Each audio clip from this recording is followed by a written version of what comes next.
Apa di? Bersiap.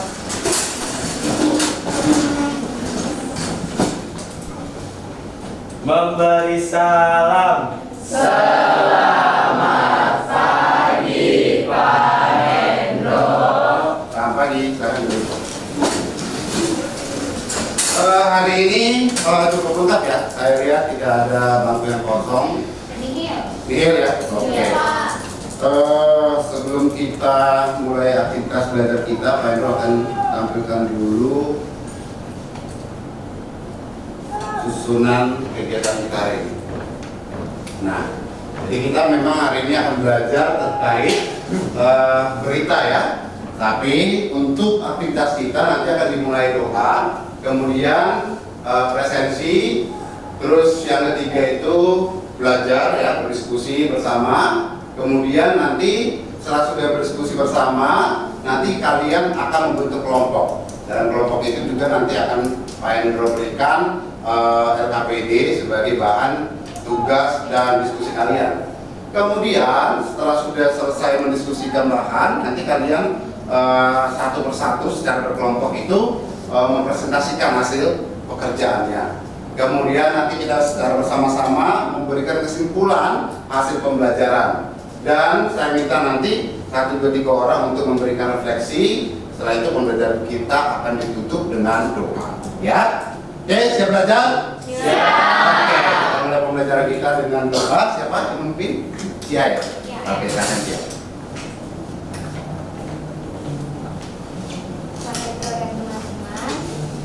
Untuk melancarkan kegiatan pembelajaran kita pada hari ini, marilah kita bersatu di dalam doa. Dalam nama Bapa dan Putra dan Roh Kudus. Amin. Selamat pagi Tuhan Yesus, Bunda Maria dan Roh Kudus. Terima kasih atas berkat-Mu yang boleh mengantarkan kami semua, para guru, para murid ke sekolah dengan selamat. Sekarang kami berkumpul ya Tuhan di kelas ini. Berkatilah kelas ini agar kami selalu dalam naungan-Mu ya Tuhan, agar segala pembelajaran yang diberikan oleh Pak Hendro dapat berguna bagi kami untuk masa depan. Berikanlah kefokusan dan ketenangan kami dalam belajar ya Tuhan, agar pembelajaran ini dapat berjalan dengan baik. Dan semua ilmu yang diberikan oleh Pak Hendro dapat terserap dengan baik. Bunda Maria, Bunda Gereja, sampaikan apa permohonan di bawah kami ini di hadapan Yesus Putramu, sang Maharaja Kerajaan Damai, tetap setiap doa permohonan dikabulkan, setiap beban hati diringankan, dan segala kelemahan dikuatkan. Biarlah Tuhan kami diberikan sepanjang masa. Amin. Amin. Serta Maria Astada, Doakanlah kami. Amin. Bapa dan Putra dan Roh Kudus. Amin. Oke, terima kasih Cia ya. Baik anak-anak semua, jadi hari ini kita akan masuk pada pembelajaran yang baru ya. Tapi sebelumnya Pak Hendro akan mereview kembali pembelajaran kita sebelumnya ya. Pembelajaran kita sebelumnya terkait apa? Teks argumentasi ya. Masih ada nggak yang kira-kira ingat terkait pembelajaran teks argumentasi? Ada yang ingat teks argumentasi itu apa? Teks yang memberikan argumen, bagus ya. Teks yang memberikan argumen. Argumen yang dimaksud itu apa sih? Pendapat ya. Tetapi di sini kita harus bisa membedakan karena opini dengan argumentasi itu kan sama-sama pendapat toh. Iya. Nah, terus apa yang membedakan opini dengan argumentasi? Karena Argumentasi biasanya didukung akal. betul sekali, bagus. Untuk kenapa?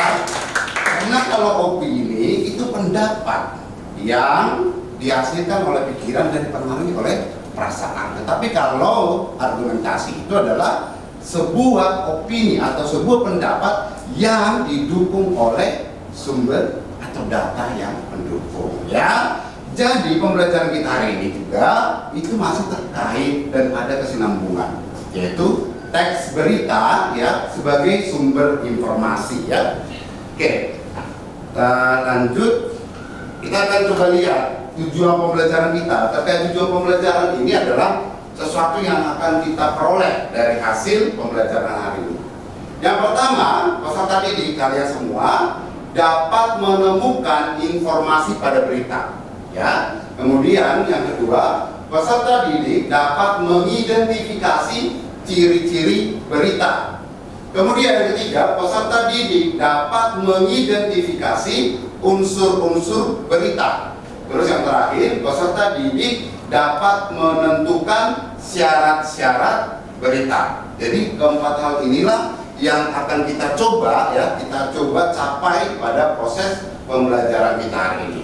Nah, pembelajaran kita hari ini ya Pak Hendro rangkum dalam 3 topik. Yang pertama, kita akan membahas terkait informasi yang bersumber dari berita. Kemudian nanti yang kedua itu terkait ciri-ciri teks berita. Kemudian yang ketiga, syarat-syarat teks berita.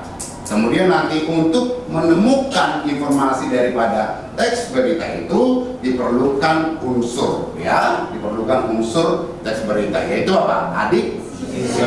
Oke. Kita lanjut ya. Nah, ini anak-anak semua, kita coba lihat pengalaman kalian terkait berita ya. Yang pertama, coba sebutkan berita hangat aktual apa yang terjadi sekitar Anda 1 minggu ini. Coba, ada yang pernah baca berita baru-baru ini atau dengar berita mungkin? Kebakaran di mana? Yang di Bekasi ada mobil. Oke, berita kebakaran. Kemudian nanti, Saya ada nama berita tapi dari mancanegara. gak apa-apa. Berita itu Amerika hari ini lagi ada pemilu. Oke, berita terkait pemilu di Amerika ya. Oke, ada lagi yang mungkin baru-baru ini ya sekitar 1 minggu terakhir. Oh, diserang. Itu kemarin ada guru yang marahin murid, terus akhirnya bapaknya polisi naik denda ke guru honorer itu 50 juta. Oke ya, Ibu guru honorer, Ibu Supriyani kalau nggak salah ya, karena diisukan, dituduhkan ya melakukan tindakan penganiayaan terhadap anak seorang polisi ya. Kemudian dilaporkan ada negosiasi mau damai sekitar 50 juta ya. Tapi dari informasi itu sampai sekarang belum putus toh? Belum kan? Karena masih berproses di pengadilan. Oke, berarti si Ezra cukup mengikuti berita-berita yang terbaru ya. Oke, yang kedua, dari banyaknya berita yang kalian dengar, berita apakah yang kalian benar-benar ikuti? Artinya, apakah topik terkait kriminalitas, apakah terkait pendidikan, apakah terkait ekonomi? Apa sih yang kalian minati sebenarnya? Kriminalitas. Kriminalitas. Kenapa? sih?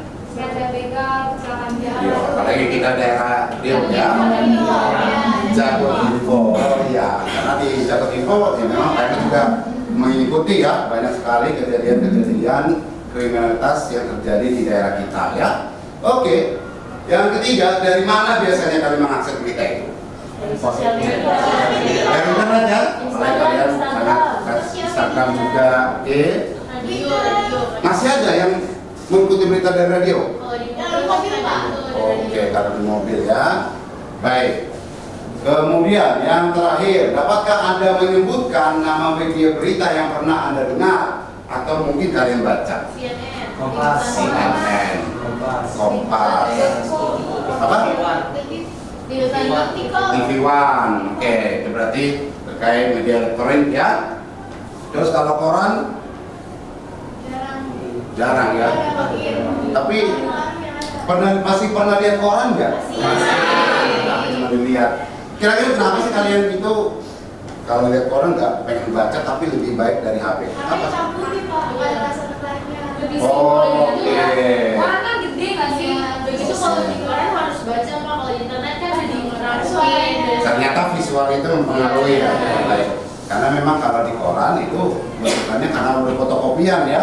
Tapi kalau dari artikel ya, artikel berita itu banyak gambar, warna-warni ya. Oke, baik. Nah, berarti tidak apa-apa yang harus simpulkan. Nah, kalian itu cukup mengikuti berita yang terbaru, khususnya berita-berita di Indonesia, berita-berita di wilayah kita. Tadi ada yang mengatakan di Jakpro Info ya. Baik, kita lanjut. Nah, tadi kan sudah ada pertanyaan romantik dari mana saja berita yang didapat. Nah, kita coba klasifikasi lagi.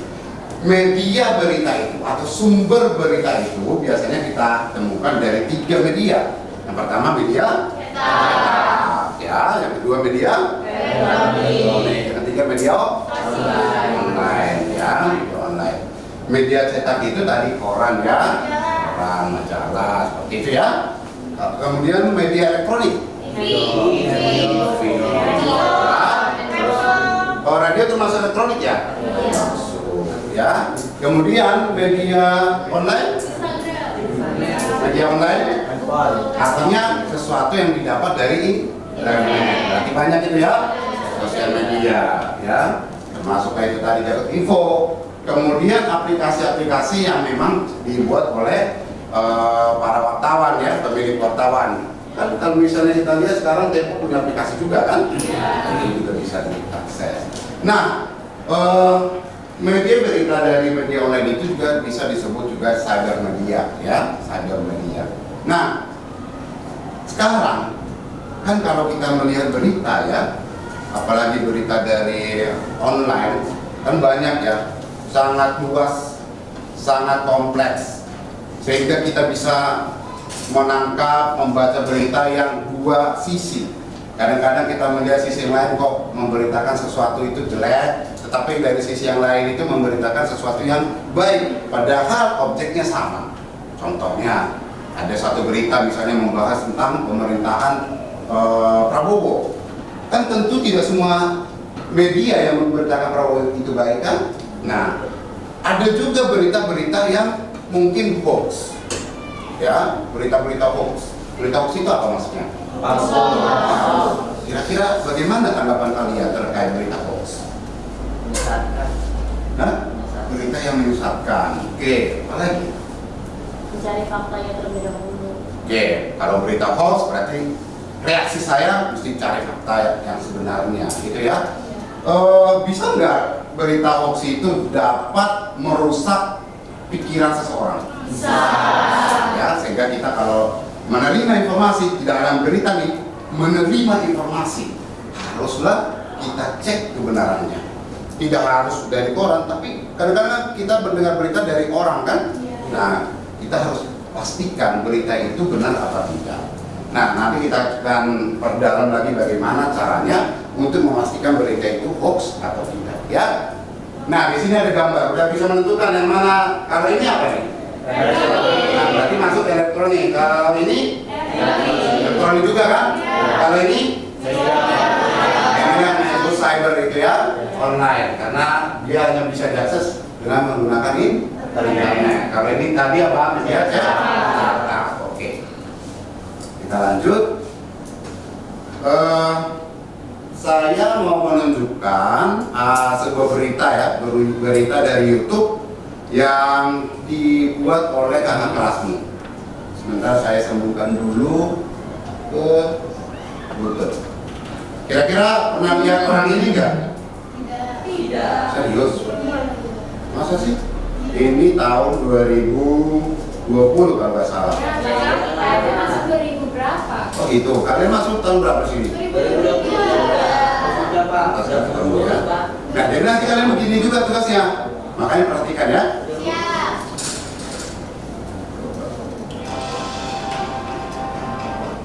Nah, belum terhubung Bluetooth-nya.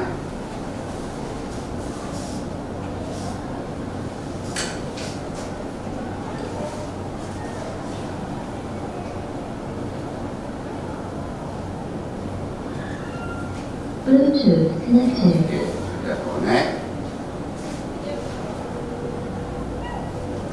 Nah, sebelum Pak Hendro putar, yang Pak Hendro minta adalah kalian simak dulu betul-betul berita ini. Nanti akan saya tanyakan berita yang disampaikan oleh si pembawa berita ini tentang apa, ya? Nih.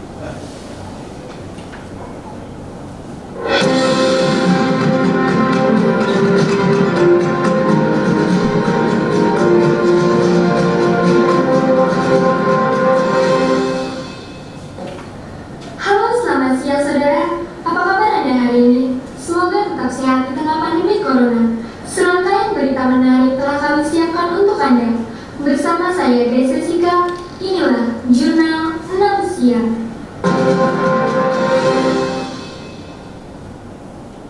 Berita pertama, pemerintah memastikan akhir tahun ini akan mulai dilakukan vaksinisasi terkait wabah COVID-19. Sebanyak 3 juta warga diharapkan akan menerima vaksin tahap awal tersebut. Namun pemberi vaksin akan diprioritaskan bagi yang bergerak di bidang kesehatan. Pemerintah kembali mengupdate informasi terkait vaksin yang diharapkan dapat menjadi obat mujarab untuk mengatasi pandemi COVID-19. Ketua Komite Penanganan COVID-19, Erlangga Hartarto, pada akhir tahun ini akan masuk 3 juta dosis vaksin. Namun sebelum diberikan kepada masyarakat, pemerintah akan memastikan keamanannya melalui BPOM. Akan tetapi pada tahap awal prioritas, vaksinisasi akan dilakukan terhadap warga yang bergerak di bidang kesehatan, seperti dokter dan perawat di bidang pelayanan publik. Dan berikutnya kepada anggota masyarakat yang rentan terkena COVID-19. Saat ini pemerintah tengah membuat roadmap vaksin. Informasi selanjutnya disampaikan setelah vaksin sudah tersedia, termasuk harga vaksin bagi masyarakat yang akan melakukan imunisasi secara mandiri.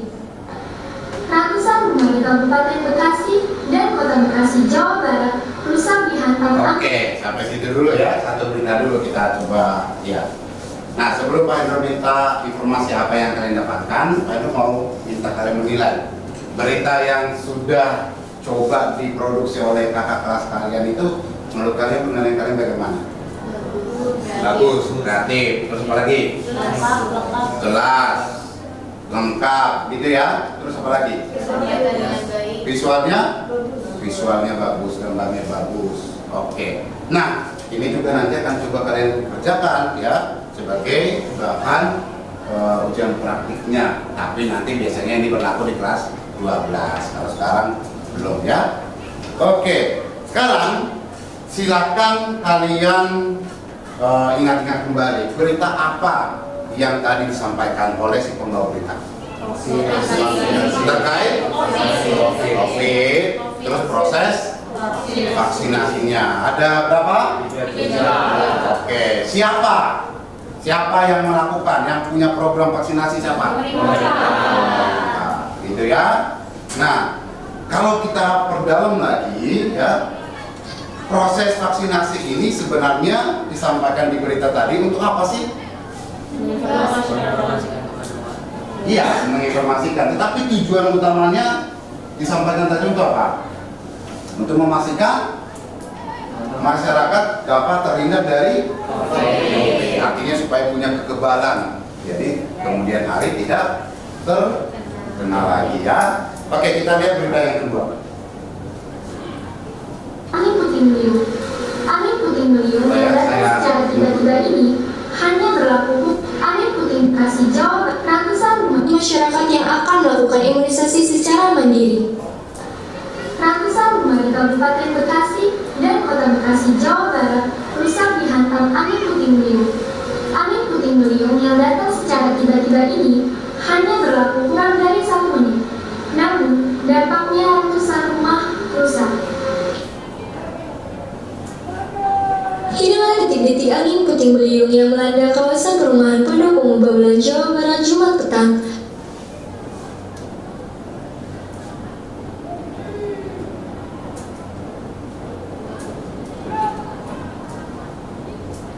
Angin dengan kecepatan tinggi disertai hujan dengan merobohkan sepeda motor yang telah terparkir di depan ruko dan kemudian merusak puluhan atap rumah. Akibat hantaman puting beliung, 33 rumah warga mengalami rusak ringan pada bagian atap. Selain itu, sejumlah pohon juga tumbang tersapu angin. Menurut warga, angin puting beliung terjadi pasca hujan.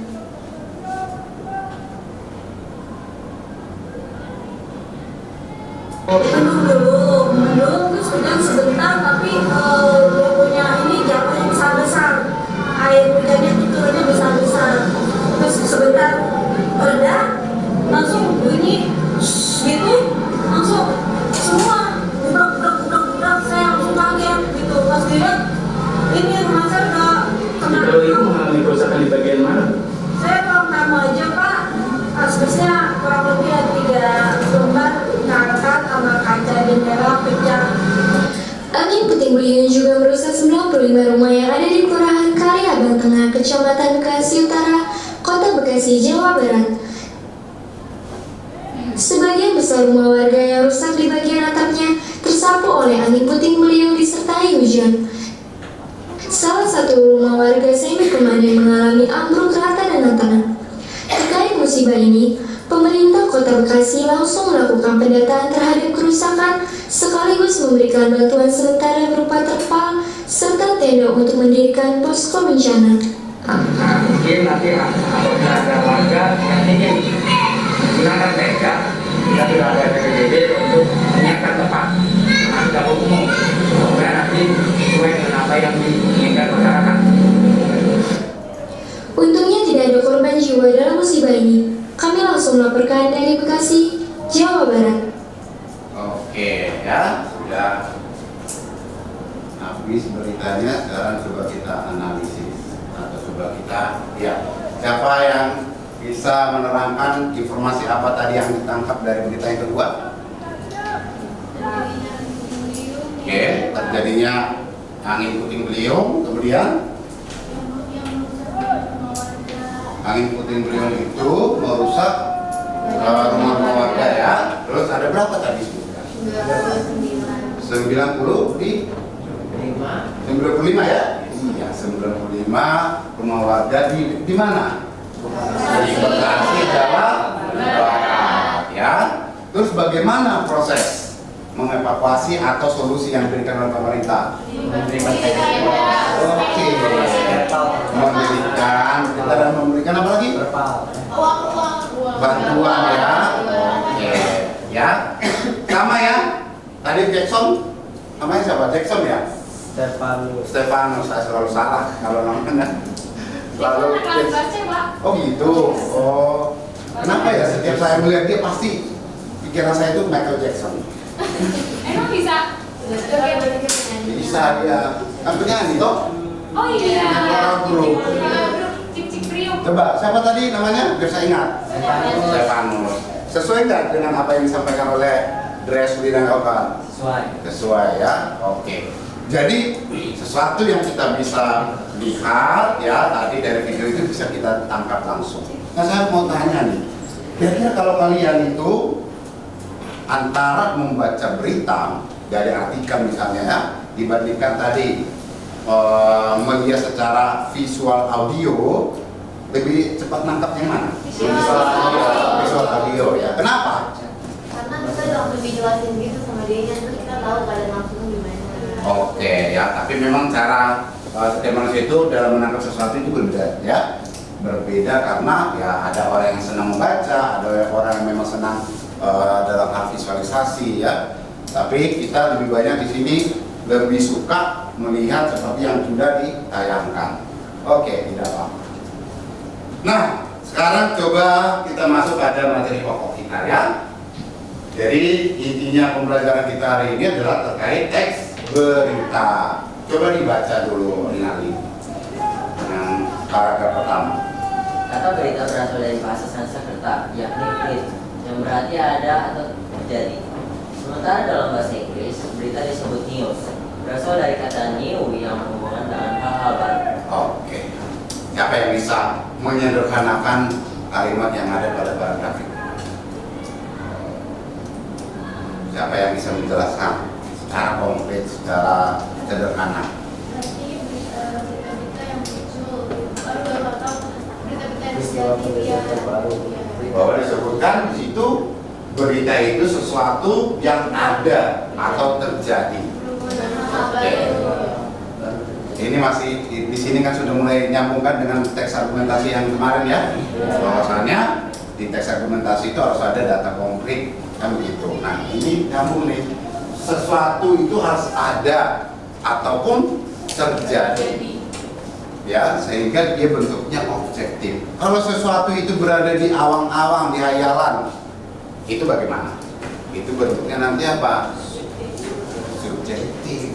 Ya, karena berita itu harus sesuatu yang ada, konkret dan terjadi. Kemudian di dalam bahasa Inggris tadi disebutkan bahwa berita itu berasal dari kata new yang berhubungan dengan hal baru. Ya tentu, kalau misalnya kejadiannya itu misalnya Feby, tapi Joda ya, nanti Feby tiba-tiba sakit. Terus si Vincent ngasih tahu ke mamanya Feby, Nah itu kan sesuatu yang baru kan? Karena apa? Pada saat ini kita lihat Feby masih sehat-sehat saja, ya kan? Kalau sehat-sehat saja ngapain kita beritakan kan?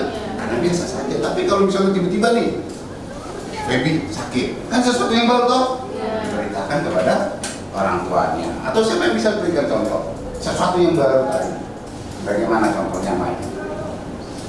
Perhatikan ketua OSIS gitu. Nah, pelantikan ketua OSIS periode kan? Iya. Kalau pelantikan ketua OSIS doang masih ambigu. Bisa aja pelantikan OSIS yang lama, kan begitu. Tapi kalau disebutkan pelantikan ketua wakil ketua OSIS periode 2024-2025 dilaksanakan pada tanggal 28 Oktober 2024 di lapangan besar SMK Salatiga menjadi berita.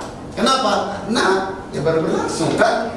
Nah itu maksudnya. Jadi dari sini, dari penjelasan ini bahwa berita itu kita bisa tangkap. Satu, sesuatu yang ada nggak kalian lihat waktu itu pelantikannya? Ada. Sesuatu terjadi nggak? Ya. Ada kan beberapa di sini yang dari OSIS. Nah, terus kemudian disebutkan dalam bahasa Inggris, news sesuatu yang baru. Oke, di sini paham ya? Terkait berita. Tapi saya mau nanya, tapi kalau misalnya berita itu udah lama, terjadi setahun 2 tahun lalu, kayak misalnya beritanya kata kopi cyanida itu, Ya. terus kan yang di Twitter ini keluar lagi, itu tuh kan dia keluar lagi jadi berita baru lagi kan, tapi kan yang lama tetap dibahas juga, itu kira-kira termasuk berita juga nggak kalau misalnya lama? Sesuatu yang diberitakan pada saat ini misalnya yang menyangkut kasus lama itu sesuatu yang baru karena mungkin pada saat pemberitaan yang baru ini ada sesuatu yang belum diungkapkan di yang lama. Tetapi kalau hanya mengungkapkan sesuatu yang lama itu ya itu cerita sejarah jadinya kan, cerita sejarah. Tetapi kalau sesuatu yang lama itu diangkat kembali tetapi ada penambahan atau temuan-temuan yang baru itu menjadi berita ya. Karena memang contoh kasus daripada Jessica itu ya ada sesuatu yang baru katanya ya ditemukan, sesuatu yang janggal. Apa itu kira-kira kamu baca? Pak Eno kebetulan mengikuti. Bapaknya ya, Ya betul. Terkait ayahnya itu menyembunyikan apa? Begitu ya. Ya sesuatu yang disembunyikan ayahnya apa? Ada mengikuti nih. Iya betul. Ya pasti mengikuti ya.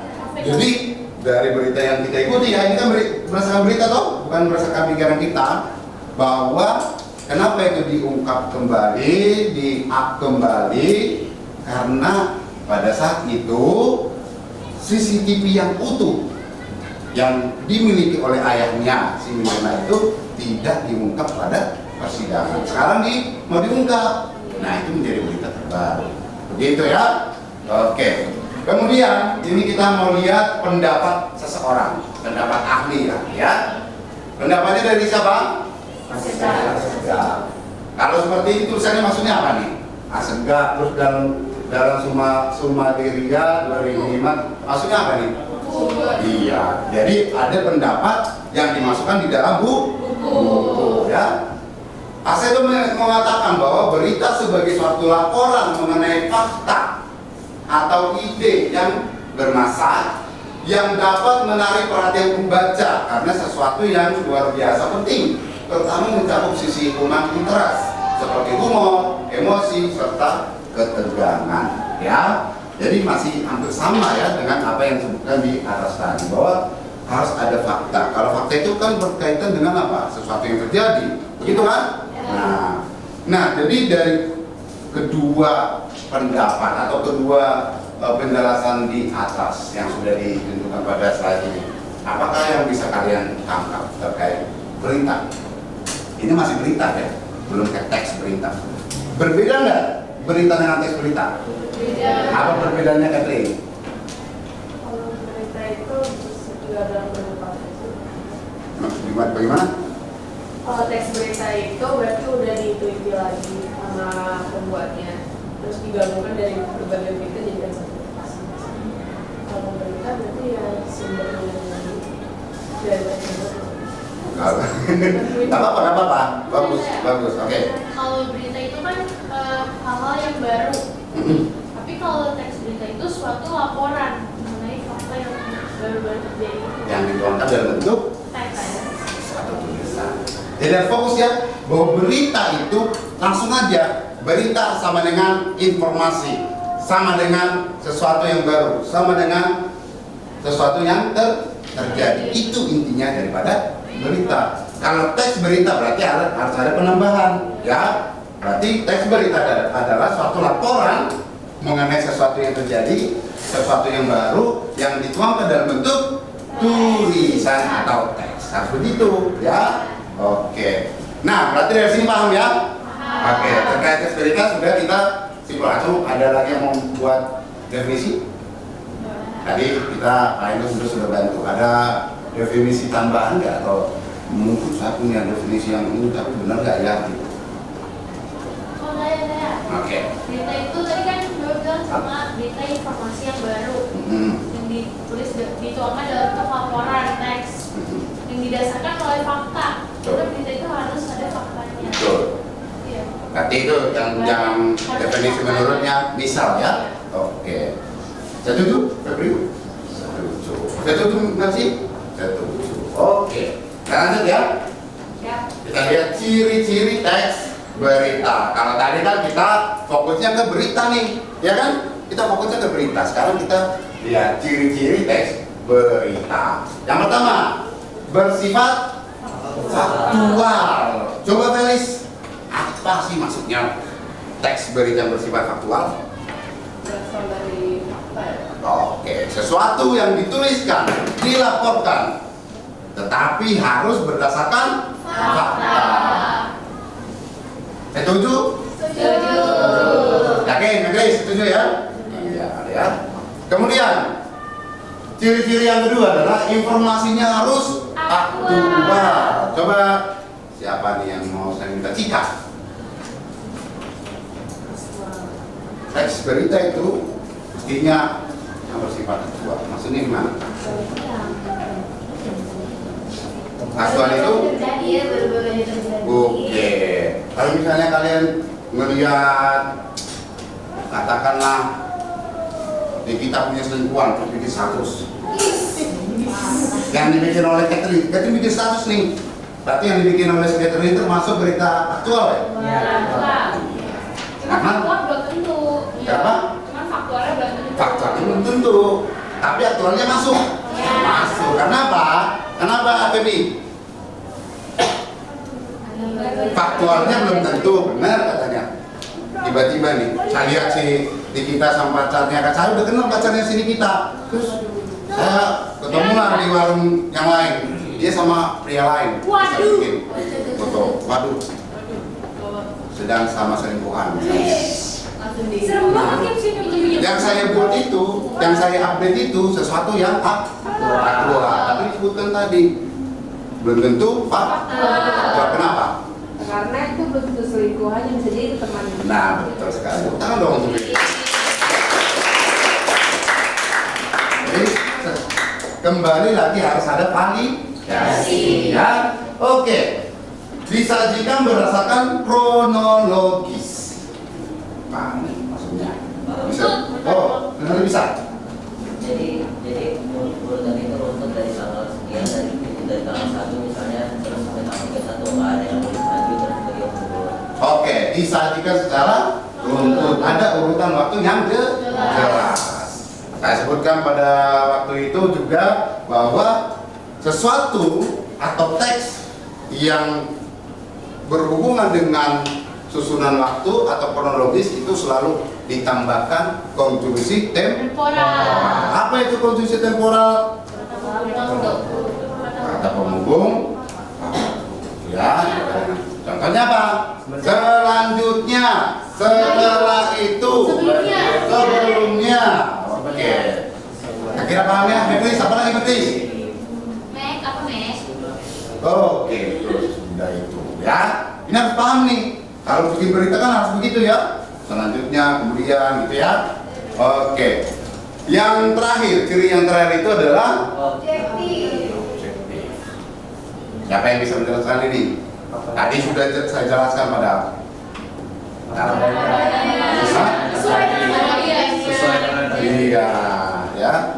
Jadi apa yang kita lihat pada saat mau meliput, ya, yaitu yang kita tuangkan dalam bentuk teks itu. Jangan kita membuat unsur ketidaksukaan kita. Tetapi ada enggak yang membuat seperti itu? Ada. Ya, itulah yang disebut apa? Berita hoax itu. Ya. Tapi kalau kita benar-benar mengikuti ciri-ciri yang ada, harus objektif. Apa yang kita lihat pada saat liputan misalnya, pada saat merekam misalnya, itu sesuai. Tidak kita tambah-tambahkan atau bahkan dipotong-potong, ya kan? Ada loh waktu itu Gubernur DKI ya, kalau nggak salah ya. Ahok ya. Gara-gara apa? Dipotong-potong kan? Potong-potong. Bahaya nggak? Bahaya ya. Iya. Tuh. Oke. Jadi sesuatu itu harus apa adanya, nggak boleh ditambah-tambahkan, nggak boleh dipotong-potong atau dikurangi ya. Nah, terkait ciri-ciri teks berita, ada yang mau ditanya nggak, teman-teman? Ada semua. Paham ya semua ya? Oke, berarti bisa kita lanjut? Bisa. Oke. Nah, ini dalam melihat, mendapatkan informasi pada teks berita, yang paling utama yang bisa kita gunakan adalah menggunakan unsur kalau ini kita gunakan, pasti informasi yang terkandung dalam teks berita itu pasti diungkap atau terungkap. Yang pertama apa? Apa? Siapa yang coba bikin pertanyaan dengan kata apa? Apa yang sedang terjadi? Apa yang terjadi? Apa yang sedang terjadi? Apalagi? Di mana lokasinya? Apa dulu? Ada di mana? Apa yang diperbuat? Ya, itu bisa ya? Apa yang diperbuat? Kan kadang-kadang ada berita-berita yang ini ya. Saya berita perselingkuhan bisa nggak? Apa yang diperbuat? Tapi jangan sampai ya tuh. Jangan, nggak boleh ya? Di mana? Di mana lokasi kejadian itu? Di mana lokasi kejadian tabrakan itu? Ya. Kemudian, kapan? Kapan terjadi peristiwa kecelakaan itu? Kapan terjadi peristiwa banjir itu? Ya. Kemudian, siapa? Siapa korbannya? Siapa saja korban? Siapa saja pelakunya? Terus apa, Catherine? Siapa saja yang terlibat? Terus siapa yang membantu? Ya kan? Nah, itu bisa ya. Terus mengapa? Mengapa peristiwa itu bisa terjadi? Mengapa peristiwa ini bisa terjadi? Ya, terus apa lagi? Mengapa dulu? Kalau yang satu. Mengapa? Apa dia melakukan itu? Misalnya, mengapa dia melakukan itu? Oke, bisa. Terus, mengapa rumah-rumah warga di Bekasi hancur berantakan? Nah, itu bisa kan? Bisa. Terus, mengapa kebakaran perusahaan itu bisa terjadi? Bisa, ya. Oke, terus bagaimana? Bagaimana tanggapan pemerintah dalam mengantisipasi boleh, terus apa? Membantu boleh, terus mengatasi persoalan itu boleh, terus apa lagi yang bagaimana? Oke, bisa. Bagaimana kronologis kejadian atau peristiwa kecelakaan itu bisa, ya. Nah, kira-kira kalau diminta kalian untuk menemukan informasi berdasarkan hadis Zimbabwe bisa? Insya Allah bisa ya. Jadi dapat membuat pertanyaan, terus dapat juga menemukan jawabannya. Oke, bisa, benar bisa. Saya yakin dan percayalah sama kalian ya. Nah, kemudian syarat-syarat berita. Coba dibaca yang pertama, Feris. Faktual. Nah, apa tadi faktual itu? Fakta. Oke, berarti boleh nggak berita itu tidak sesuai fakta? Tidak. Karena itu disebut berita. Ya. Bisa dipidana nggak berita-berita apa? Bisa. Makanya hati-hati loh. Kalau lihat sesuatu jangan gampang untuk apa? Share. Kan kalian suka begitu kan? Ada sesuatu nih, wah viralkan, enggak share. Apalagi berkaitan dengan sesuatu yang sensitif, nggak boleh. Harus hati-hati. Kadang-kadang jempol kita ini bisa memasukkan kita ke penjara, ya kan? Kemudian aktual, aktual ini apa? Kacamata. Apa tuh tadi pembahasan kita? Aktual itu maksudnya mana? Kejadian yang terjadi. Oke, sesuatu yang baru saja terjadi. Kalau bahasa kalian anak-anak muda apa biasanya tuh? Trending, gitu ya? Viral, trending itu, ya. Akurat, berarti sesuai dengan fakta. Terus boleh nggak berita itu berisi opini? Tidak. Boleh. Bagaimana? Boleh nggak berita itu berisi opini? Nah, di sini tadi fungsi daripada pembelajaran kita sebelumnya terkait teks argumentasi. Boleh. Kalau kita misalnya apa? Wawancara. Ketika kita wawancara, lalu apa? Kan kita sedang meminta opini hati, ya kan? Iya. Tetapi dalam tulisan kita itu bukan pikiran kita, tapi apa? Sesuatu yang kita kutip. Yang kita kutip itu menjadi apa? Sumber toh. Nah, makanya dalam laporan pasti disebutkan siapa yang diwawancara. Kan gitu ya? Pernah lihat di berita nggak? Ketika misalnya sedang diwawancara pasti disebutkan di bawah kan? Ada logatnya. Ada tadi ya? Iya. Jadi boleh opini dimasukkan di dalam teks berita, tapi harus jelas siapa yang diwawancara itu, dipan siapa itu. Jangan opini kita, ya. Kemudian teks berita itu jangan kita rekayasa, seperti yang sudah Pak Hendro bilang tadi, ya. Harus orisinal. Kemudian lengkap. Apa maksudnya lengkap? Isi berita itu harus bisa dijawab dengan menggunakan unsur berita atau isi itu, ya. Kemudian berimbang, tidak berat sebelah. Bagus William. Tepuk tangan dulu, William. Nah, berita itu harus berimbang, tidak boleh berat sebelah, ya. Tapi kadang-kadang ada juga loh pembuat berita itu yang memang punya perspektif sendiri, ya, punya perspektif sendiri. Makanya tadi kita harus pintar-pintar dalam mengirim berita. Bagus. Kemudian berita itu mestinya bermanfaat. Yakin nggak kalian kalau berita itu dapat memberikan manfaat? Yakin. Ya. Kalau kita tadi memilih berita dengan baik, pasti berita yang kita pilih itu bermanfaat untuk kita, ya. Dulu misalnya ketika Pak Hendro masih SMA mau ke perguruan tinggi, sesuatu yang diumumkan untuk masuk ke perguruan tinggi itu melalui berita. Sekarang sudah jauh lebih maju teknologinya, dapat melalui akses di laman websitenya. Tapi kalau dulu kita mesti nyari tuh di berita, ada nggak nama saya ya, ada nggak nama saya ya. Makanya kadang-kadang dulu lebih malu. Karena apa? Kan orang-orang lihat berangkat lah misalnya tes, ternyata datang koran, waduh namanya nggak ada. Jadi sekarang itu jauh lebih melindungi apa? Privasi.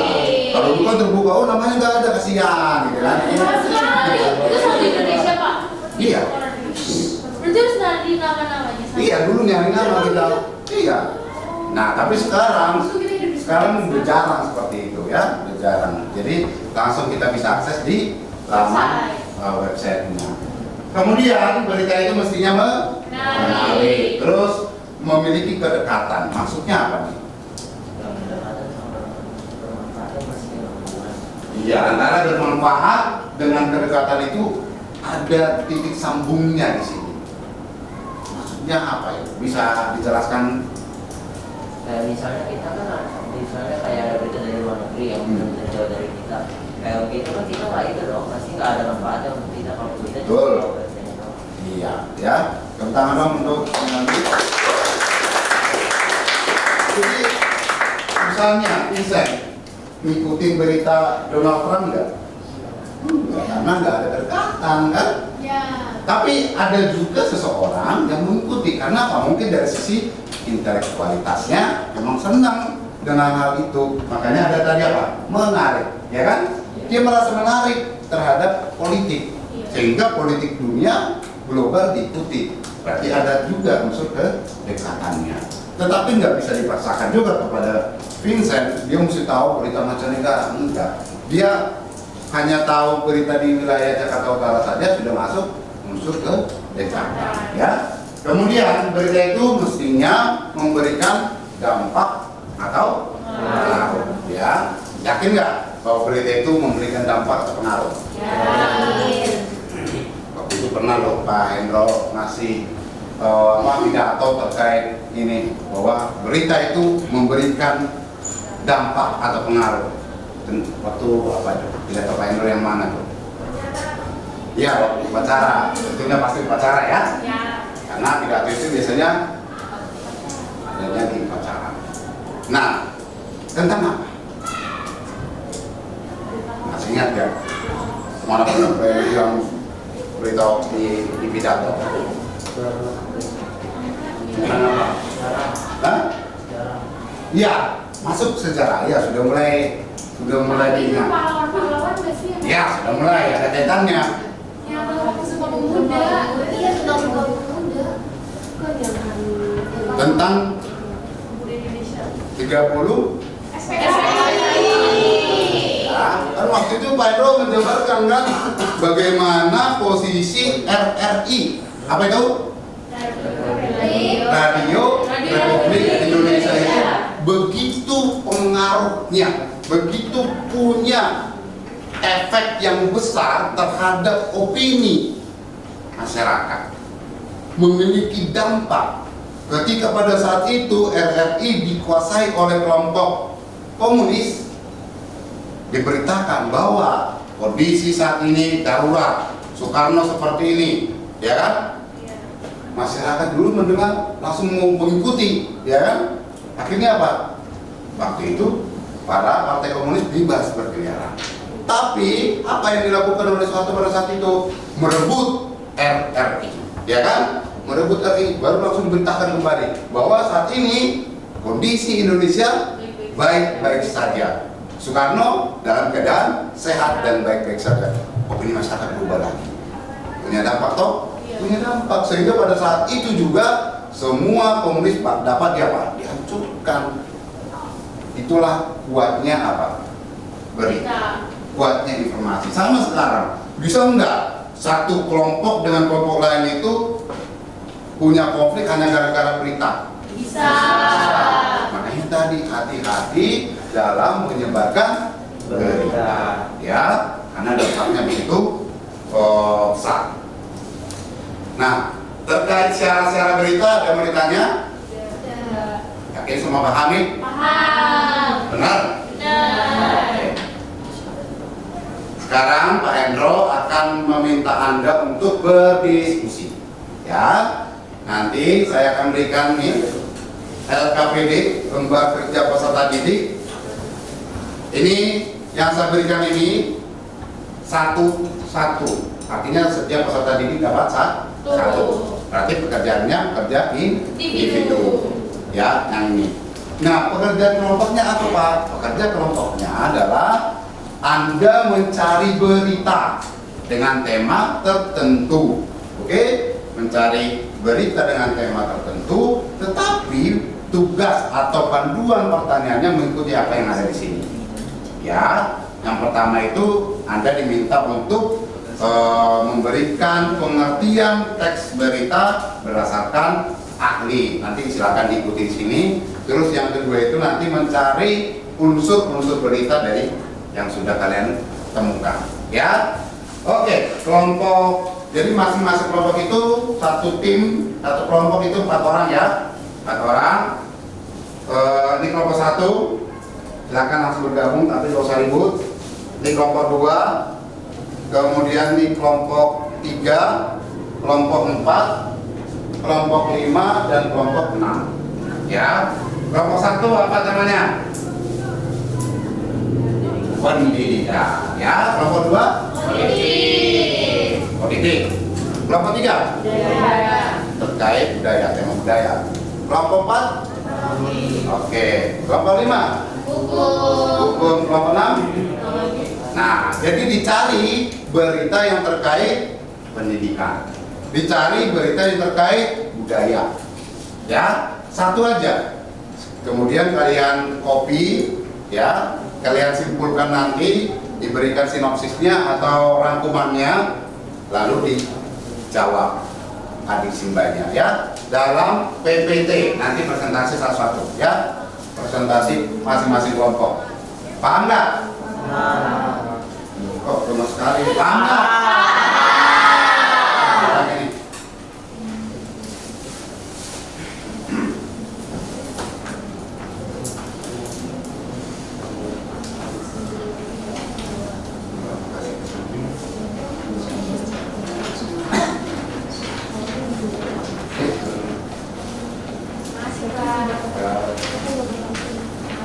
Kasih namanya Pak. Kasih nama nggak apa-apa.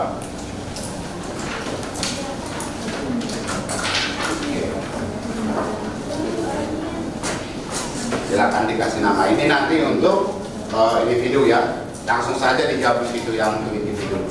Pak, kami masih belum paham. Kau belum paham? Fotonya boleh? Hah? Fotonya boleh? Apa? Fotonya. Boleh. Ini Pak, yang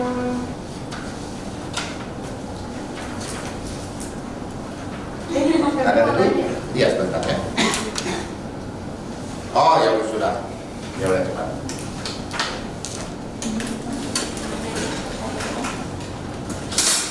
Sudah dari belakang, ya. Oke. Kalau udah mendesak, nggak mungkin kita tahan. Ya udah, silakan dikerjakan, ya. Sebaiknya bentuk bulatan aja biar ya.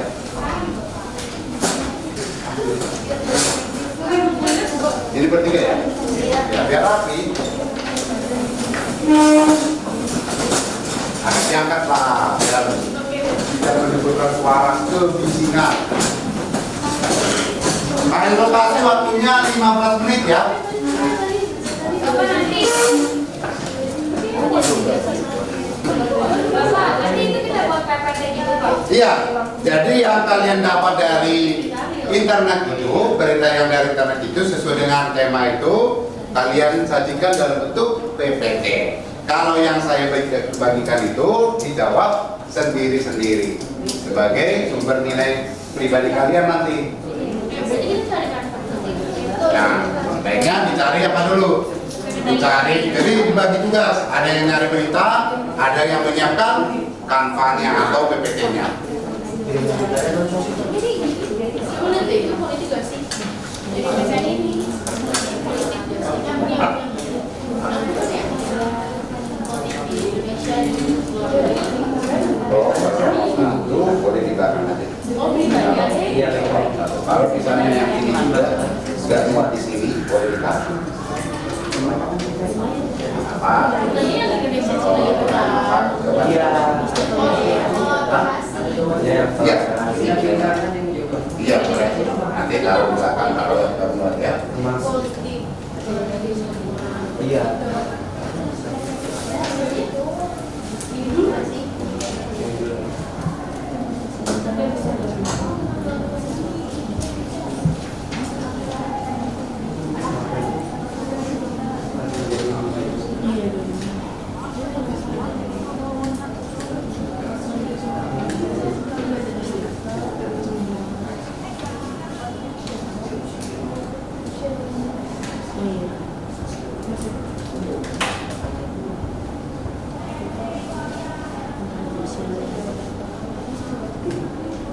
Iya, ini kan apa?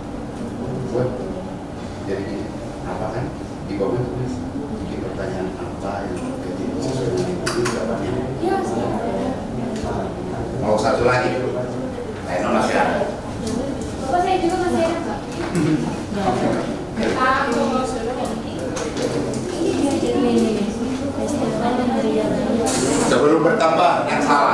Jadi dengar, kan di sini ada apa kan? Ya. Nah, di bawahnya ini tulis pertanyaannya. Terus yang di sini yang ada titik-titik itu jawabannya. Satu aja. Iya, satu aja.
Ya.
Udah ketemu belum beritanya?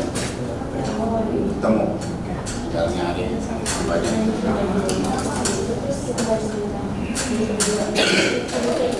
Ini beritanya udah ketemu.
Ya, bikin ke WA Pendro ya.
Oke, sudah ada yang mengirim ya? Baik. Ke kelompoknya dulu ya.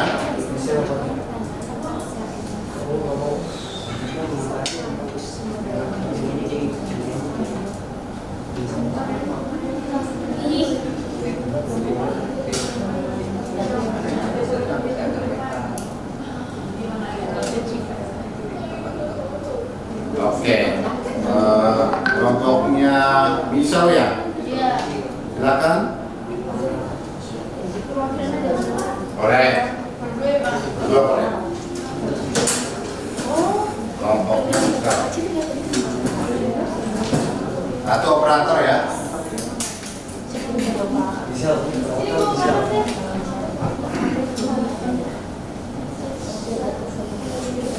Ya, boleh sambil dikerjakan, tetapi tetap harus mendengarkan temannya ya.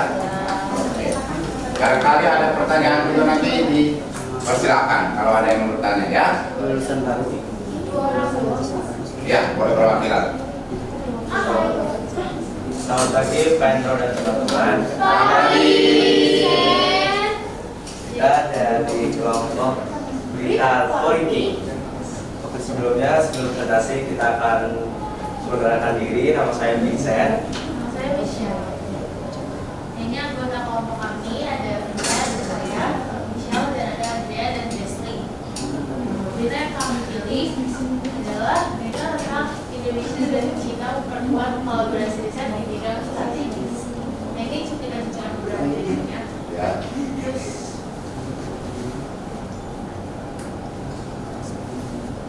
Nah, ini merupakan unsur-unsur adisi yang kami cari. Jadi yang pertama itu dari apa yang dilakukan Indonesia untuk memperkuat beberapa bidang, yaitu sains dan teknologi.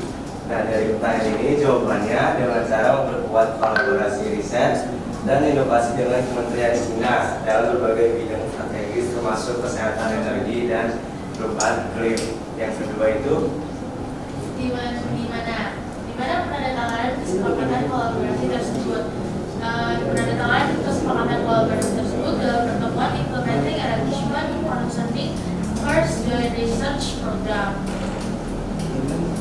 yang ketiga kapan, yaitu kapan pertemuan implementing arrangement concerning first joint research program tersebut berlangsung, yaitu pada tanggal 1 November 2024. Siapa yang berkolaborasi dalam bidang sains dan teknologi? Yang berkolaborasi dalam bidang sains dan teknologi ada Indonesia dan China. Yang kelima, mengapa Indonesia dan Cina berkolaborasi? Jawabannya untuk saling memajukan, memperkuat, dan menguntungkan masing-masing negara. Dan yang terakhir, bagaimana kesepakatan itu tercapai? Kesepakatan itu tercapai dengan cara program penelitian jangka pendek bagi lingkungan Indonesia untuk melakukan riset di Cina dalam beberapa bidang. Oke. Sekian dari kelompok kami. Terima kasih. Baik, kita berikan dulu respon. Ada yang mau ditanyakan nggak? Ada mau ditanyakan? Yakin? Oh, di mananya? Coba Rinaldi.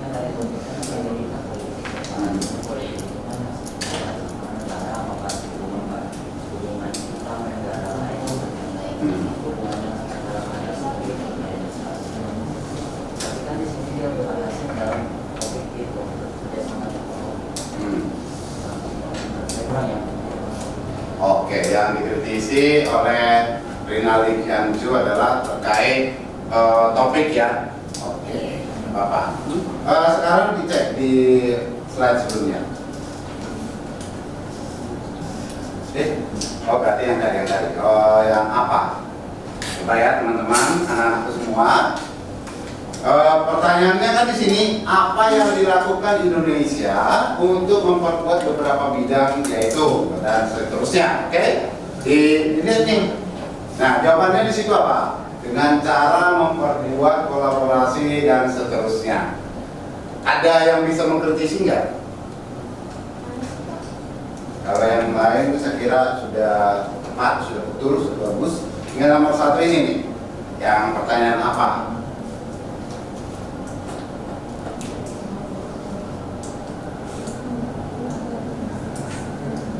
Coba, harus belajar kritis nih.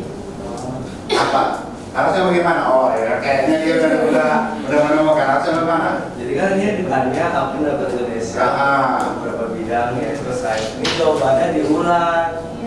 Sebenarnya tuh jawabannya dengan cara kolaborasi Indonesia dan Cina, bukan diulang lagi kata-katanya Pak. Itu yang dilakukan Indonesia tuh menyebabkan itu kolaborasi riset. Nah itu ya, harusnya jawabannya adalah apa yang dilakukan.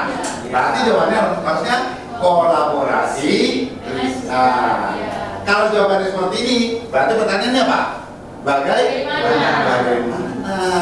Harus kritis loh ya. Tapi nggak apa-apa, setidaknya mereka sudah tahu dan bisa memperbaiki. Oke, kita berikan tepuk tangan untuk kelompok. Ya, begitu ya, jangan tadi ya kritisi ya. Oke, bagus. Gak apa-apa Miss, tapi bisa ditemukan kekurangannya. Kemudian nih kelompoknya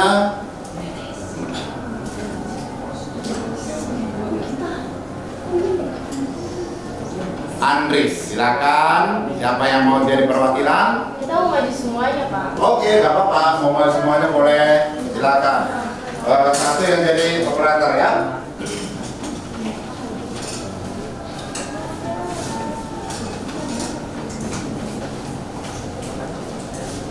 Oke, silakan.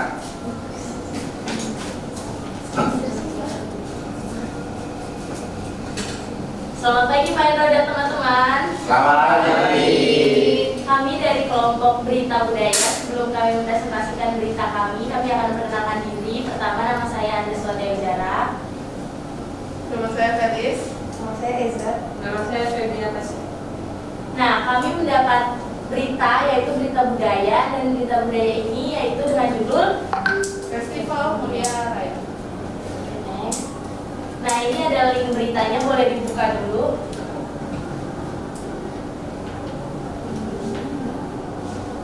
Nah, di scroll aja kayaknya.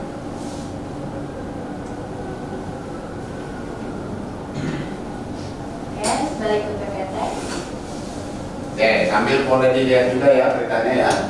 Nah, dari berita tadi, yaitu dengan judul berita Budayawan Festival Mulia Raya Hidupkan Energi Budaya Warga Desa. Sumbernya dari Antara Gator, 19 September 2024. Penulisnya yaitu Hari Atmoko. Dan next, kita akan membaca sinopsisnya. Nah, sinopsisnya ini, festivalnya ini berlangsungnya di Gunung Muria, di Pati, Jawa Tengah. Itu festivalnya itu tajuknya Gamelan Total Kaca. Jadi singkatannya Gatot Kaca. Nah, festival ini tuh penampilan utamanya tentang karya gamelan. Nah, tapi ada juga wayang, pameran seni rupa, seni tari dan musik, dan diskusi kebudayaan. Budayawan Sutanto menekankan pentingnya menjaga nilai-nilai budaya desa dalam era modern dan melihat festival Muria Raya sebagai bukti nyata bahwa energi budaya masih hidup di desa. Direktur Festival Muria Raya, Brian Trinanda Kaadi, berharap gamelan kaca yang diciptakan selama festival ini akan menjadi ikon Kabupaten Pati dan memicu lanjutnya karya seni rakyat lainnya. Festival ini menunjukkan antusiasme warga desa dalam melestarikan budaya dan menunjukkan bahwa desa memiliki potensi besar untuk menjadi pusat kebudayaan. Jadi intinya sinopsis paling inti dari berita ini yaitu adalah berita tentang adanya festival kebudayaan di Kabupaten Pati, Jawa Tengah. Di festival kebudayaan ini terdapat banyak festival-festival nih, kayak teman-teman tahu apa aja budaya-budaya? Ada apa aja contohnya? Tari, musik, terus pakaian. Nah, kayak gitu ada pameran-pamerannya dan ada penampilan-penampilannya juga. Dan festival ini dilakukannya itu di daerah terpencil, di dusun. Jadi ini merupakan suatu hal yang cukup trending beberapa bulan lalu di tahun 2024, yaitu pada bulan September. Jadi dari diadakannya Festival Muria Raya ini menjadi pusat perhatian karena diadakannya di desa terpencil dan acaranya cukup besar dan antusias warganya sangat menarik dan baik begitu. Nah, dari berita ini dapat disimpulkan adisimbanya yaitu apa? Jadi Festival Muria Raya 2024 sebuah festival budaya yang diadakan di kawasan Gunung Muria, Pati, Jawa Tengah. Gamelan Total Kaca atau Gatot Kaca, sebuah karya seni berupa gamelan yang terbuat dari kaca dan yang diciptakan oleh warga desa selama festival ini berlangsung. Di mana? Lokasinya ada di kawasan timur Gunung Muria, Dusun Dumbiang, Desa Jepalo, Kecamatan Gunung Mungkal, Kabupaten Pati. Lokasi Festival Muria Raya.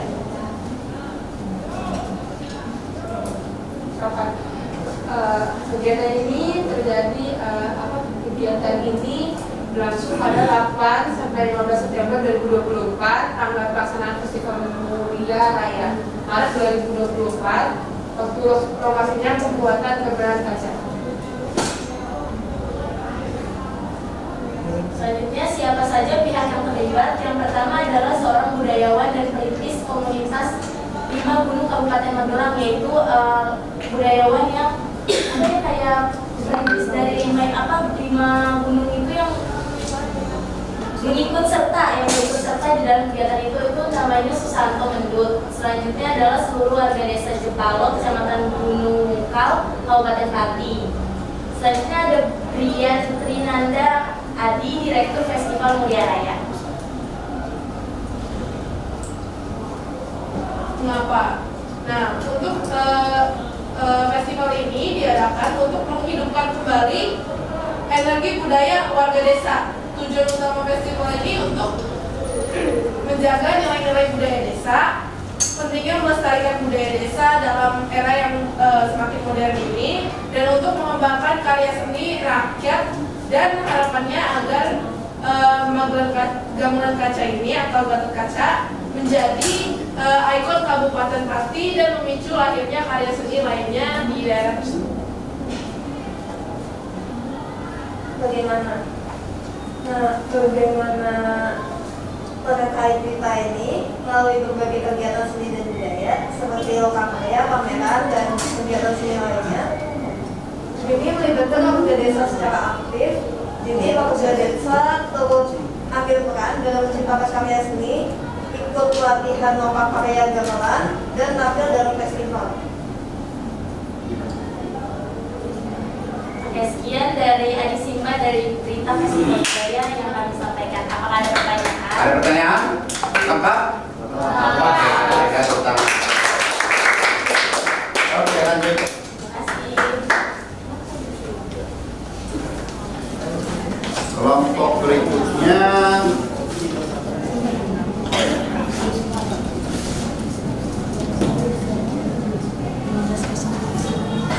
Oke.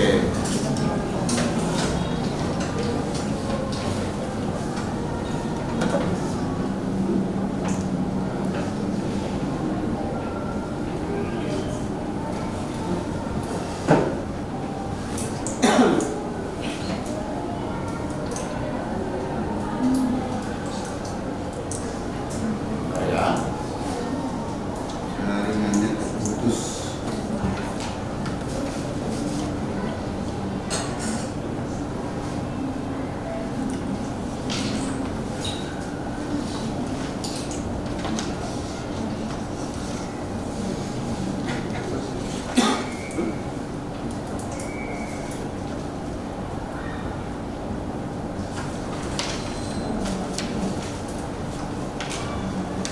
Oke, ini punya kelompok.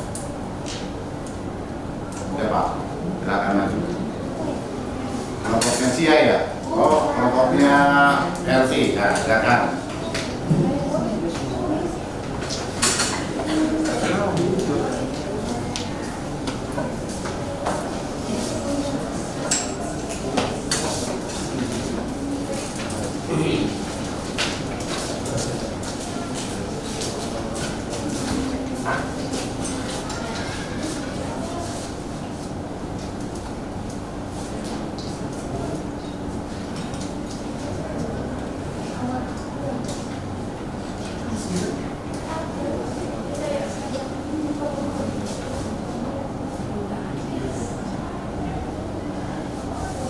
Ya, silakan. Siapa juru bicaranya?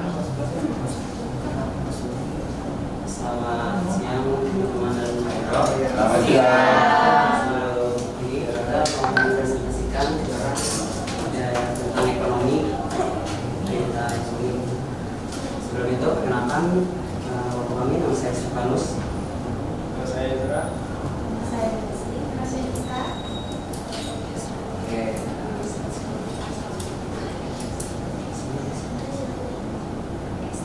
Berita ini kami ambil dari merdeka.com.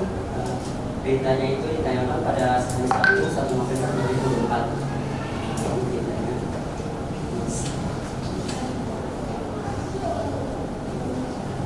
Judul beritanya itu jumlah pengangguran di Indonesia 2024 tertinggi di Asia. Jadi sinopsisnya, pengangguran di Indonesia mengalami penurunan per Februari 2024. Menurut laporan dari Badan Pusat Statistik BPS, jumlah pengangguran tercatat sebanyak 7,2 juta orang, menurun dari 7,99 juta pada Februari 2023. Capaian ini merupakan angka pengangguran terendah sejak era reformasi 1997. Jadi ini ada kesimbannya apa yang terjadi? Pertanyaannya, penurunan angka yang terjadi itu penurunan angka pengangguran di Indonesia yang menurun sejak 2024. Di mana terjadinya itu di Indonesia. Kapan terjadinya? Jadi terjadinya itu peristiwa tersebut terjadinya pada bulan Februari 2024. Siapa yang terlibat itu penduduk Indonesia yang berada di usia produktif. Mengapa lulusan baru sulit mencari pekerjaan? Jadi karena tantangan pasar modern dan syarat pekerjaan di Indonesia yang cukup sulit untuk lulusan-lulusan baru atau fresh graduate.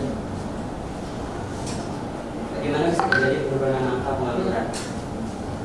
Karena upaya pemerintahan dalam menanggapi pengangguran dan pekerja yang mengalami PHK. Sekian dari kelompok kami.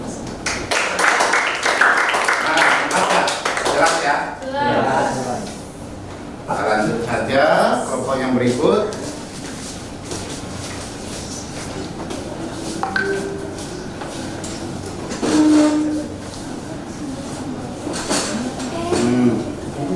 Wajib akses. Oke, kita lewati dulu ya. Ya, Bang. Oke, silakan maju kelompoknya.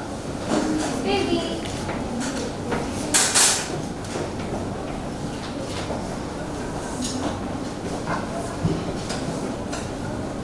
Selamat pagi Pak Hendra dan teman-teman. Ya, pagi. Kami dari kelompok terakhir kita akan membawakan berita teknologi yang akan dibawakan ada saya, Gabriel Teresia. Saya William Fendi Sukanto.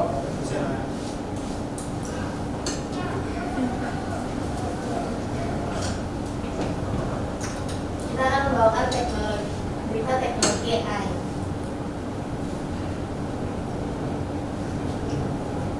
AI sebagai kunci peningkat produktivitas. Oleh karena itu, menurut Direktur Utama PT Indonesia, kehadiran AI hanyalah pelengkap untuk meningkatkan produktivitas kerja. AI tidak bisa menentukan tujuan imajinasi kita sendiri, tapi AI bisa melengkapi peran manusia dan menjadikan manusia lebih efisiensi dan superhuman, kata Faisal. Sebagai kunci peningkatan produktivitas, Direktur Utama PT Pos Indonesia Faisal Rahman Yumadi menyatakan bahwa kecerdasan buatan AI adalah kunci untuk meningkatkan produktivitas di sektor logistik. Dalam acara KJS Summit 2004, Faisal menjelaskan bahwa AI memungkinkan penghematan waktu, meminimalkan kesalahan manusia, dan memperbaiki proses pelacakan pengiriman barang. Meski teknologi ini mempermudah pengambilan keputusan dan analisis pelanggan, dia menekankan bahwa AI hanya mendukung, bukan menggantikan peran manusia dalam kepemimpinan dan perencanaan strategis. Jadi dari tadi yang kita bacain itu adalah cuplikan dari berita yang kita dapat dari antara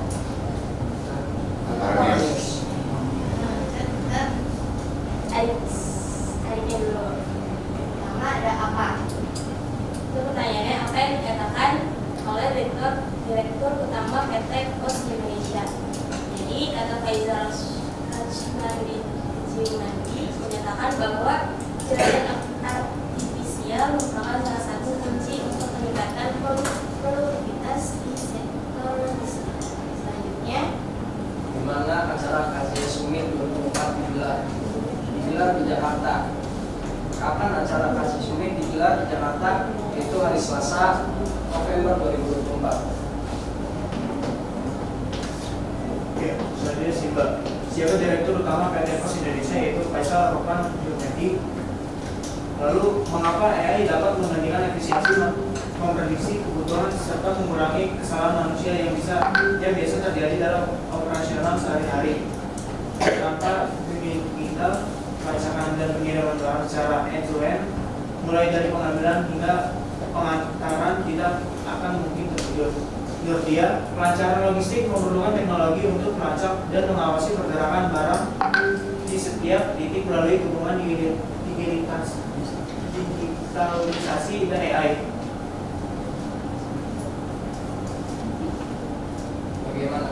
Bagaimana Pos Indonesia memanfaatkan AI untuk menganalisis siapa pelanggan dan nilai jangka panjang tertinggi? Dengan AI, kami dapat mengetahui siapa yang harus kami hubungi, siapa yang memiliki potensi besar untuk menjadi pelanggan jangka panjang. Selain itu, Pos Indonesia juga memanfaatkan teknologi AI untuk mendorong transformasi dalam perusahaan, termasuk transformasi sumber daya manusia, organisasi, dan budaya perusahaan. sekian dari presentasi kami. Ada pertanyaan? Bagaimana? Jelas? Oke. Dan untuk yang tadi sudah diberikan izin belum? Sudah Ya. Oke. Nah. Oke, silakan.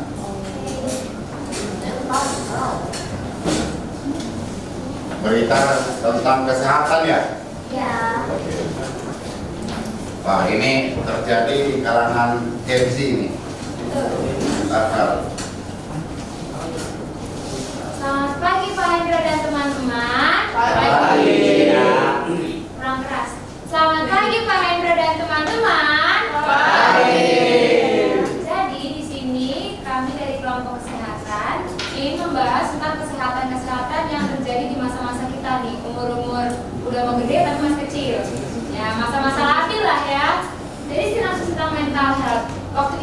berita tentang kesehatan itu tuh banyak berita tentang orang yang bunuh diri karena apa sih, masalah dia depresi. Nah, terus ada perempuan yang dia tuh punya masalah gangguan kesehatan dari reproduksi, dia jarang menstruasi gitu kan. Tapi dari berita-berita tersebut saya lihat ternyata banyak faktor utama itu tentang mental health karena depresi.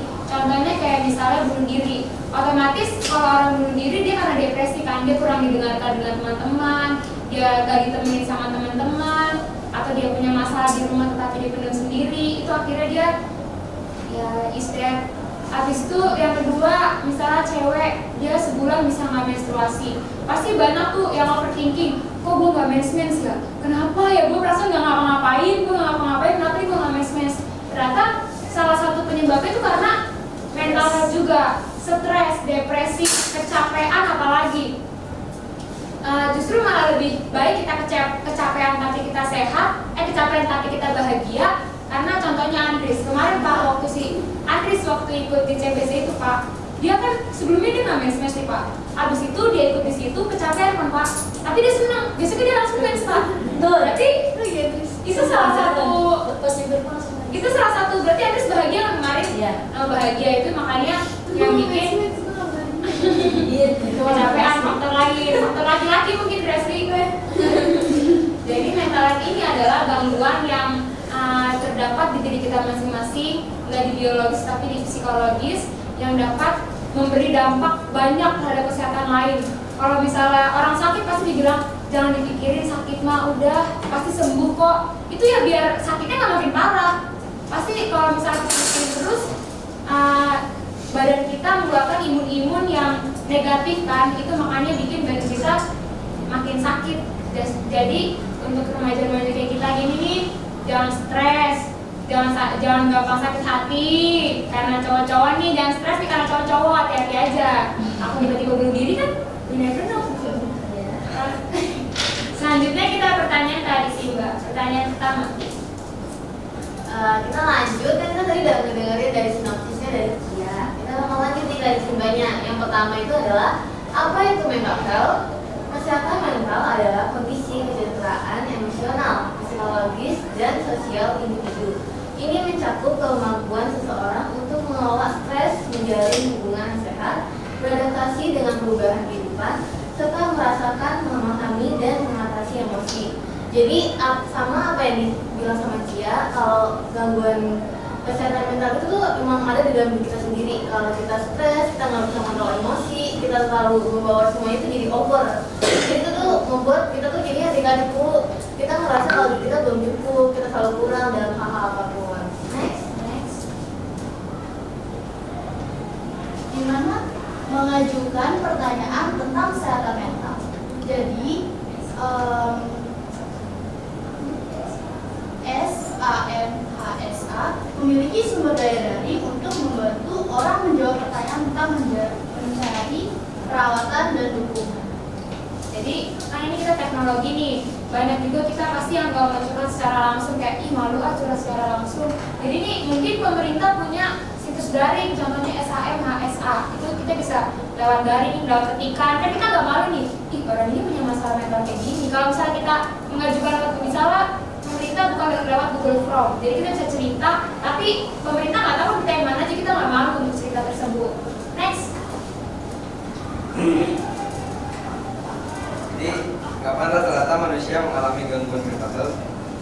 Jadi biasanya manusia itu mengalami gangguan mental health pada saat kita yaitu usia remaja, yang pada umumnya anak-anak di usia remaja lebih sensitif. Jadi kenapa bisa dibilang remaja? Karena justru kalau misalnya orang dewasa, contohnya Pak Hendro, pasti dia sudah bisa mengontrol emosinya, mengontrol apa sih perubahan iklim, masa iklim sih perubahan mood. Misalnya Pak Hendro lagi kerja nih, tiba-tiba anak muridnya ada yang bercanda, tapi kata-katanya kasar ke Pak Hendro, pasti Pak Hendro bisa kayak ini lagi sabar. Kalau kita nih anak remaja, pasti kalau misalnya dikatain ini lu, rumah emang kok begitu ya, pasti kepikiran terus. Apa kalau nggak dia langsung ngebales ya, apaan sih lu? Dan berantem lagi. Itu bukan mental health doang. makan. Jadi mengapa kita semua mengambil usia remaja ini yang paling rentan untuk kena mental health? Ya karena itu kita masih labil, masa pertumbuhan, perubahan emosi dari yang kecil dari yang kecil ada perasaan kekanak-kanakan, bahagia, terus OTW besar nih yang mulai ada perasaan campur aduk, mau bisa gampang dewasa, jadinya ya kita milih sendiri sama perasaan itu. Next, siapa yang berperan aktif dalam memelihara kesehatan mental? Yang pertama harusnya nih diri sendiri sih di atas. Kembali yang pertama berarti diri sendiri, orang tua, teman, dan lingkungan. Mengapa diri sendiri saya sebut paling atas? Karena kalau misalnya kita nggak punya niat untuk memperbaiki mental kita nggak punya niat untuk menjaga mental kita nggak punya niat untuk mengontrol emosi kita, ya sama aja kita terus mau ya ada bahasa kayak mau 1000 orang kasih semangat ke lu, kalau punya capek ya capek banget. Jadi dari diri kita sendiri nih, kita harus membuka diri, lebih menjaga kesehatan mental. Kita tidak mendengarkan perkataan buruk, kita tidak terlalu memikirkan lah perbuatan orang lain terhadap kita. Yang kedua ada orang tua, ya kita kan sering cerita sama orang tua.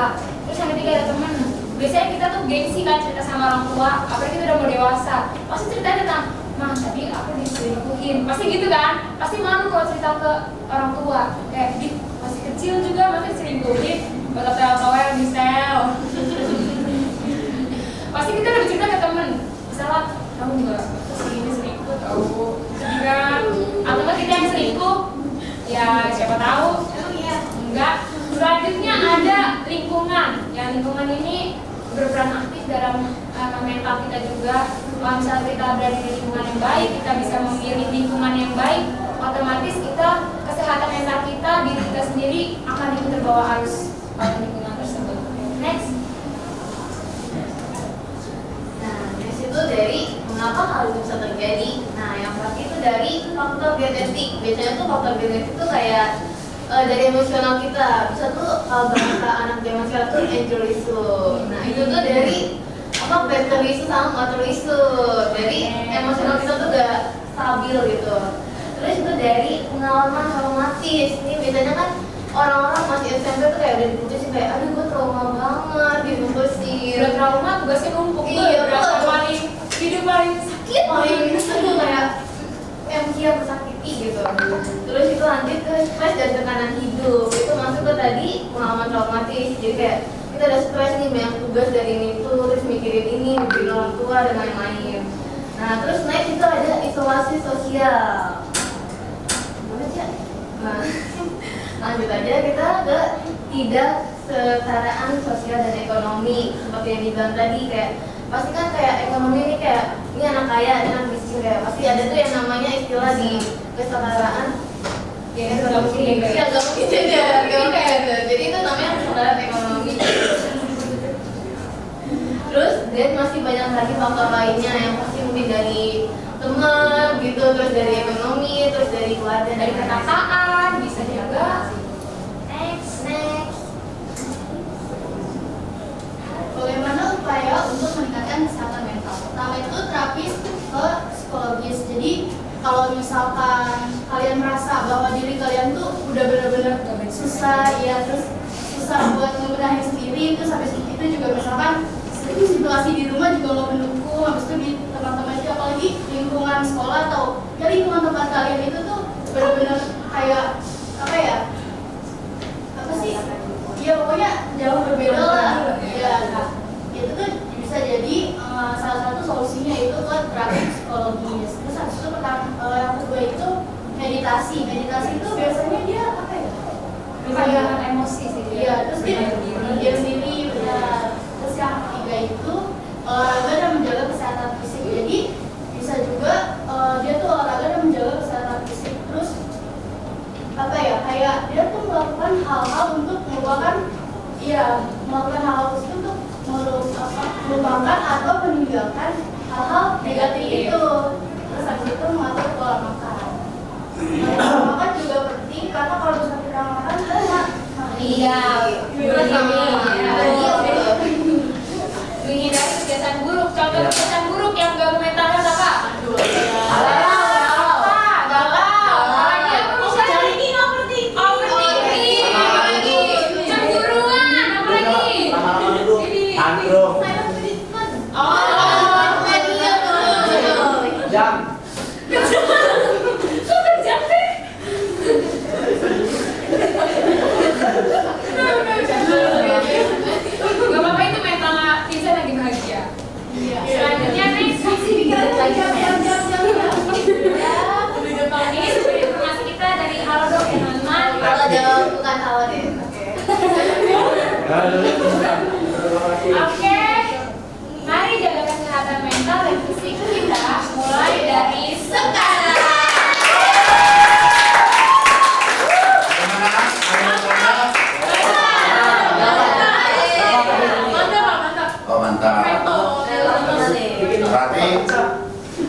dari presentasinya si Tia, Pak Hendro bukan remaja lagi ya, udah tua. Iya Pak, itu maksudnya Pak, sedikit lebih dewasa. Kelompok terakhir ya? Kelompok terakhir. Siapa nih? Silakan maju kelompok terakhir.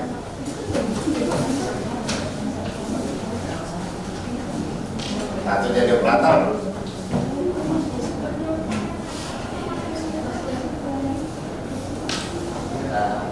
Selamat pagi Pak Hendro dan teman-teman sekalian. Kami dari kelompok 1, kami akan mempresentasikan tentang teks berita yang berhubungan dengan pendidikan.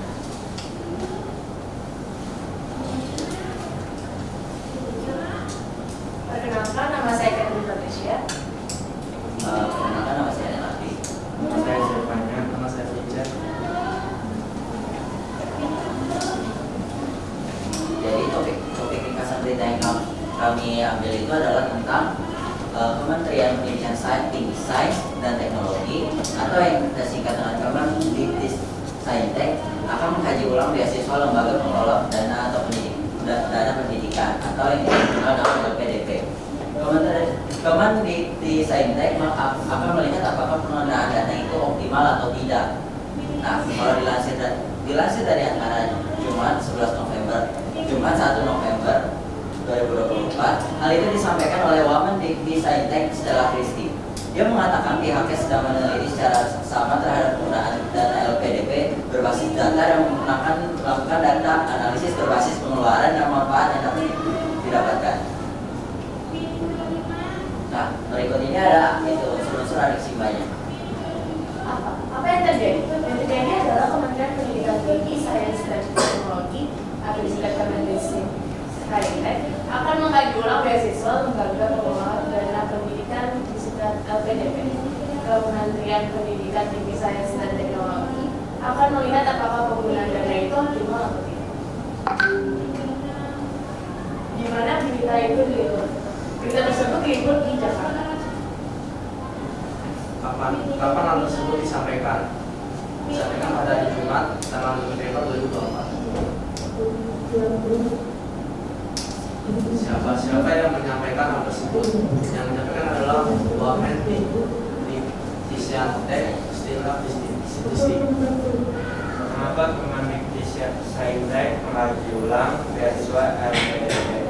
Kemenristek melakukan hal tersebut untuk melihat apakah penggunaan dana tersebut optimal atau tidak. Bagaimana tanggapan Stella saat ditanyakan tentang penggunaan dana LPDP? Stella menyebutkan kewenangan dana LPDP tetap berada di bawah Kementerian Keuangan atau Menko RI. Meski tidak membuat kebijakan terkait LPDP, dia menyatakan pihaknya akan berkolaborasi dengan Menko RI agar dana tersebut bisa dimanfaatkan untuk peningkatan yang berkualitas dan berkeadilan. Yang dari kelompok kami, terima kasih.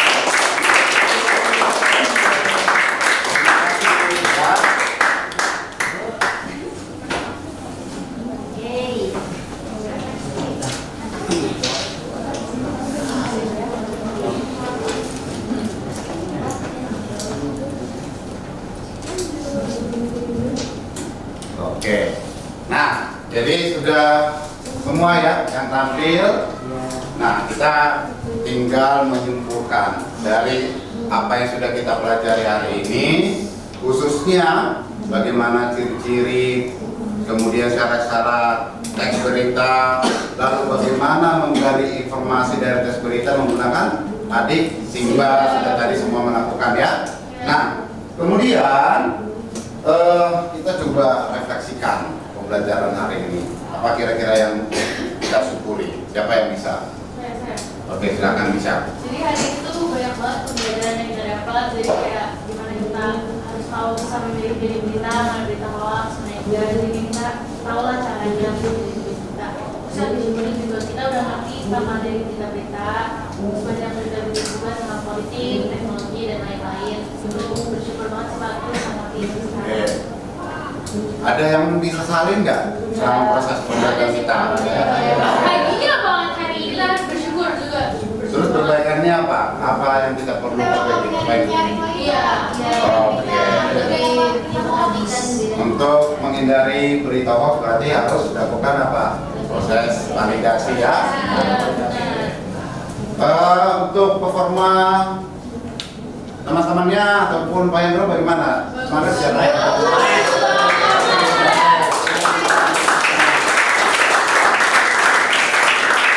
Baik, kalau sudah paham semua, sepakat tadi sudah bagus ya, berarti kita akan tutup pembelajaran kita ya. Nah, sebelum kita tutup pembelajaran kita ini, saya mau menyampaikan untuk minggu depan kita akan lanjut pada materi yang berikut, yaitu terkait kaidah kebahasaan teks berita ya, kaidah kebahasaan berita. Oke. Kita akan tutup pembelajaran kita hari ini. Siapa yang akan memimpin doa? Silakan diri.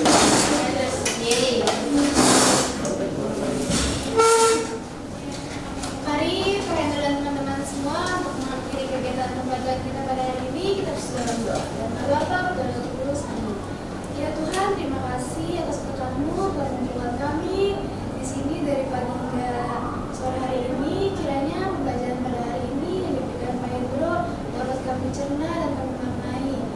Dan kiranya pembelajaran pada hari ini telah berakhir, karena kami ingin pulang dengan kami dari sekolah hingga sampai di rumah dengan selamat dan beralasan Allah. Terima kasih ya Tuhan. Haleluya. Salam mari kita sadar. Amin. Oke, pembelajaran kita sudah selesai ya. Jadi nanti jika ada yang mau istirahat dulu, tadi ini pramuka ya, ekskul pramuka. Kalau mau istirahat dulu boleh ya. Jadi tidak diwajibkan harus langsung ke lapangan ya. Mau istirahat dulu atau mau makan dulu silakan ya. Oke. Bersiap.